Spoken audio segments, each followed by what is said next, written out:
the question everybody's going to ask is, what's the case being made of how you're going to do it, and do you have the experience to do it? And I believe I do. Tulsa Republican Congressman Kevin Hern will ask his colleagues to nominate him tonight to one of the biggest jobs in Washington, D.C. House Republicans will meet behind closed doors in just a few hours to nominate who they believe should be the next Speaker of the House. Happening now, Fox 23 weekend anchor Rick Marinon is live in studio to explain why Hern wants the job, and Rick, why he believes he can end the standoff in Washington that really has shut down half of Congress. Well, there has only been one other Oklahoman to be Speaker of the House. Pittsburgh County Democrat Carl Albert had the job back when Nixon was president, so it has been a while. Tulsa Congressman Kevin Hern will make the case shortly that he should have the gavel as Speaker in a private conference with all Republican members tonight. Monday night is make or break for Tulsa Congressman Kevin Hern's quest to become third in line for the presidency. One thing I will assure you, you're going to hear from all of my colleagues that are running for Speaker is that they can do it. Now, the question everybody's going to ask is, what's the case being made of how you're going to do it, and do you have the experience to do it?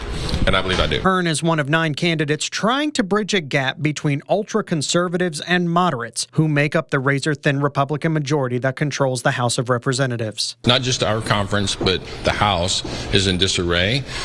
So is the Senate, because the Senate can't really get anything done unless we're in business. The chamber has been without a speaker for 3 weeks since Kevin McCarthy was booted from the job. And Hern says there's no more time to waste, especially with the new war in Israel. Right now, what's going on around the world, people are getting a little nervous that we're having so many fights in Washington, D.C. Hern does not believe the 8 who ousted McCarthy should be punished, as others have suggested. Hern can only afford to lose just a few votes on the floor if he wants to be Speaker. He says he's the only one who can unify both sides. I'm not going to look backwards, I'm going to look forwards. If we spend all of our time working what happened in the past, we're never going to be able to move forward. Hern actually spoke with former President Donald Trump about this next round of votes. He says Trump will not take sides this time, but described the conversation as pleasant. I think he's going to set this one out. You don't think he's going to endorse anybody? I don't, because all of us are friends of his.